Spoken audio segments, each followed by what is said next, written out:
Good morning students. Today we will discuss about enzyme classification and nomenclature of enzymes. So నిన్నటి క్లాస్లో inhibitors గురించి నేర్చుకున్నాం. So 3 types of inhibitors ఉన్నాయి. Competitive inhibitors, non competitive inhibitors and feedback inhibitors. So competitive inhibitors వచ్చేసి substance అనేటివి closely resemble with enzymes. So ఎంజైమ్స్తో క్లోజ్గా resemble అయి ఉంటాయి. సో కాబట్టి అక్కడ కాంపిటీషన్ అనేది ఏర్పడుతుంది. సో నెక్స్ట్ నాన్ కాంపిటేటివ్ ఇన్హిబిటర్స్లో రిలేషన్షిప్ అనేది ఉండదు. నెక్స్ట్ ఫీడ్బ్యాక్ ఇన్హిబిటర్స్ అనేటివి చైన్ మోడల్లో జరుగుతుంది. సో ఇది inhibitors. Next classification and nomenclature of enzymes. So thousands of enzymes have been discovered and isolated. So ఈ thousands of enzymes-ని ఐడెంటిఫై చేసి వాటిని క్లాసిఫై చేయడం జరిగింది. సో మన ఫస్ట్ ఇయర్లో animal classification and plant classifications గురించి నేర్చుకున్నాము. సో దాంట్లో Kingdom, series, order, family, genus, species ఈ విధంగా మనం క్లాసిఫికేషన్స్ గురించి నేర్చుకున్నాము. సో అలా కాకుండా ఇక్కడ డిజిట్స్ 4 డిజిట్స్తో ఎంజైమ్స్ని క్లాసిఫై చేయడం జరిగింది. So enzymes are divided into 6 classes. So ఎంజైమ్స్ని 6 క్లాసెస్గా డివైడ్ చేయడం జరుగుతుంది. So each class have 4 to 13 sub classes. So ఒక్కొక్క క్లాస్లో 4 to 13 సబ్ క్లాసెస్ అనేటివి ఉంటాయి. సో వీటిని 4 డిజిట్ నెంబర్స్తో కోడెడ్ చేయడం జరిగింది. సో ఫర్ ఎగ్జాంపుల్గా గ్లూకోజ్ 6-ఫాస్ఫో ట్రాన్స్ఫరేజ్ అనేటువంటి ఎంజైమ్ని మనం ఎగ్జాంపుల్గా చెప్పుకుంటే గ్లూకోజ్ 6-ఫాస్ఫో ట్రాన్స్ఫరేజ్ అనేటువంటి ఎంజైమ్ని 2712 డిజిట్తో కోడ్ చేయడం జరిగింది. సో ఫస్ట్ నెంబర్ వచ్చేసి క్లాస్. ఫస్ట్ నెంబర్ ఏంటి? సెకండ్ క్లాస్కి ఇది సంబంధించింది. నెక్స్ట్ సెకండ్ డిజిట్ వచ్చేసి సబ్ క్లాస్, 7th సబ్ క్లాస్కి సంబంధించినటువంటిది ఈ ఎంజైమ్. నెక్స్ట్ థర్డ్ డిజిట్ 1 వచ్చేసి సబ్ క్లాస్. ఓకేనా?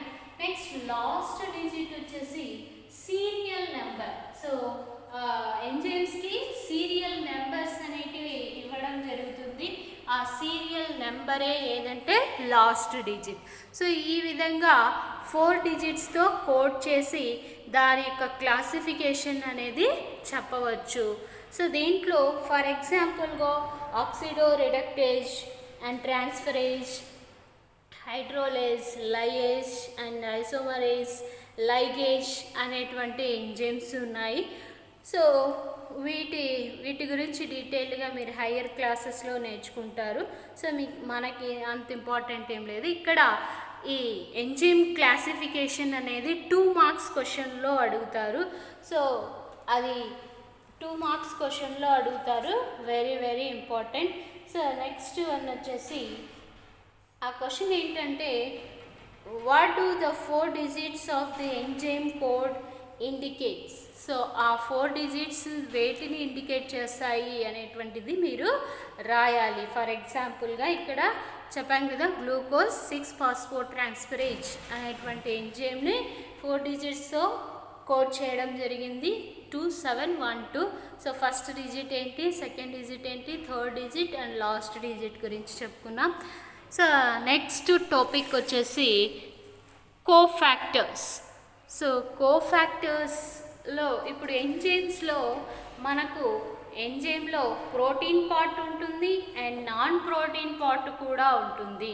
So enzyme having non protein part along with protein part. So రెండు కూడా ఉంటే ఆ ఎంజైమ్ని ఇక్కడ ఏమంటున్నామంటే holo enzyme. So enzymes having non-protein part and protein part is called holoenzyme. Okay na? So the non-protein part is called cofactors. The protein part is called apoenzymes. Non-protein part వచ్చేసి coenzyme and protein part వచ్చేసి apoenzyme. ఓకేనా. So ఈ రెండు కలిపితేనే అక్కడ holo enzyme అనేది ఏర్పడింది. So cofactor plus apoenzyme is equal to holo enzyme. So cofactors are three kinds are there. So they are prosthetic group and coenzyme and metal ion.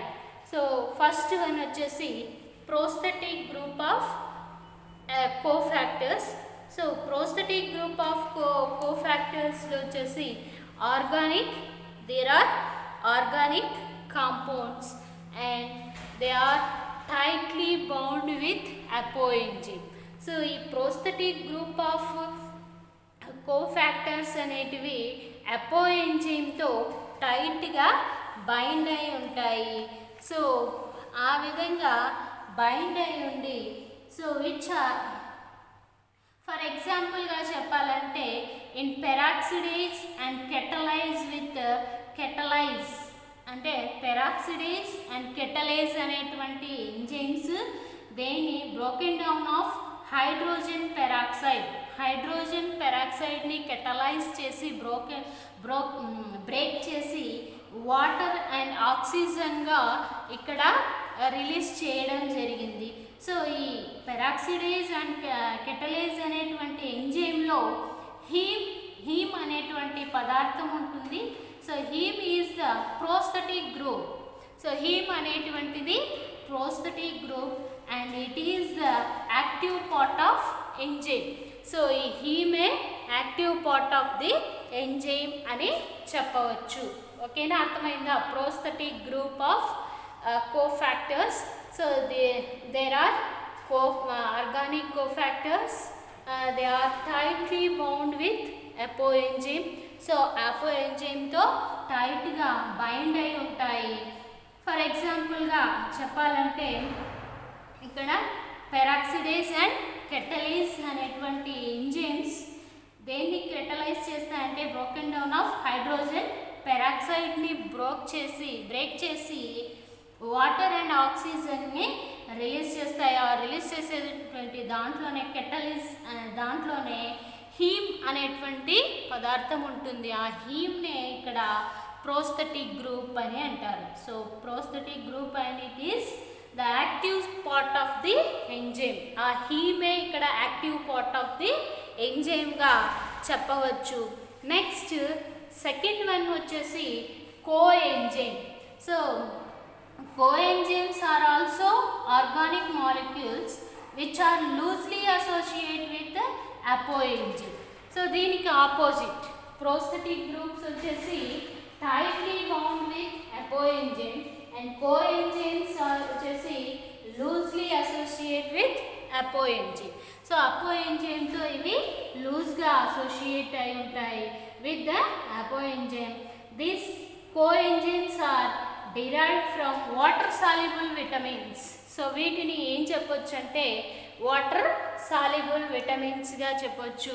For ఎగ్జాంపుల్గా enzyme NAD and NADP contain vitamin niacin అనేటువంటివి NAD and NADPలో vitamins ఉంటాయి, అదేవిధంగా niacins అనేటివి ఉంటాయి. సో ఇది ఎగ్జాంపుల్గా చెప్పవచ్చు. Next metal ions.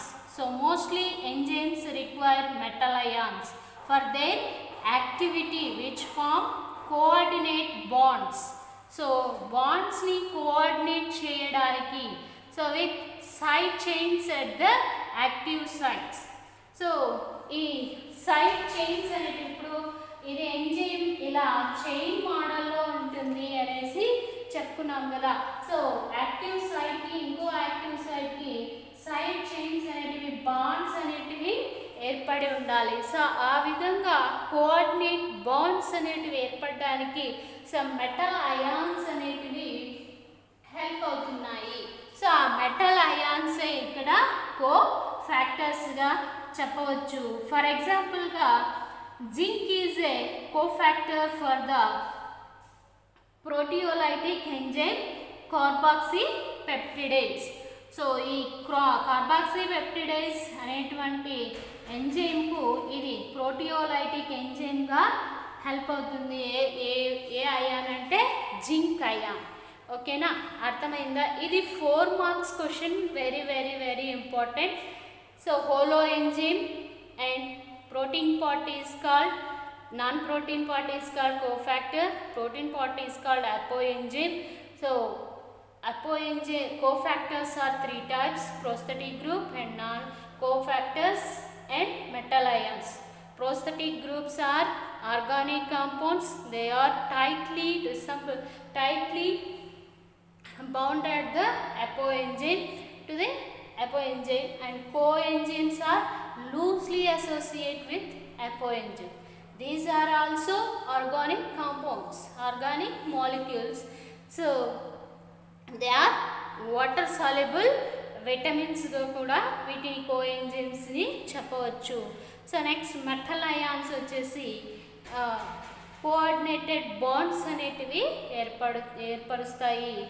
ఇవి సైడ్ చైన్స్ని బైండ్ చేసుకోవడానికి, సో టు ద యాక్టివ్ సైడ్స్ని సైడ్ చైన్స్తో బైండ్ చేసుకోవడానికి ఈ మెటల్ అయాన్స్ అనేటివి యూజ్ అవుతున్నాయి. ఫర్ ఎగ్జాంపుల్గా జింక్ అని చెప్పుకోవచ్చు. సో ఇది 4 marks question and 2 marks question ఈరోజు ఎక్స్ప్లెయిన్ చేసుకున్నాం. సో ఇంతటితో ఈ ఎంజైమ్స్ అనేటువంటి లెసన్ అయిపోయింది. సో ఎంజైమ్స్లో ఇది చాలా చిన్న లెసన్ మనం చెప్పుకున్నాము. తక్కువ క్వశ్చన్సే ఉన్నాయి దీంట్లో. 2 మార్క్స్ క్వశ్చన్ ఒకటి చెప్పాం కదా, లాక్ అండ్ కీ హైపోథిసిస్ ఎవరు ఎక్స్ప్లెయిన్ చేశారు, అండ్ ఇండ్యూస్డ్ ఫిట్ హైపోథిసిస్ ఎవరు మనకు ఎక్స్ప్లెయిన్ చేశారు అనేటువంటిది 2 మార్క్స్ క్వశ్చన్. అండ్ ఇన్హిబిటర్స్ గురించి 4 మార్క్స్ క్వశ్చన్ అడుగుతారు. అండ్ క్లాసిఫికేషన్, సో ఎంజైమ్ని క్లాసిఫై చేసి 4 డిజిట్స్తో ఎలా కోడ్ చేస్తారు అనేటువంటిది మీకు చెప్పాము. సో ఇది 2 marks question. And last one వచ్చేసి కోఫాక్టర్స్. ఈ 4 మార్క్స్ది రెండే ఉన్నాయి, ఇన్హిబిటర్స్ అండ్ కోఫాక్టర్స్. ఇవి 2 చాలా ఇంపార్టెంట్, 2 నేర్చుకుంటే ఒకటి ఖచ్చితంగా వస్తుంది. ఓకేనా, very very important. This is the enzyme lesson. Tomorrow we will discuss about photosynthesis in higher plant next lesson.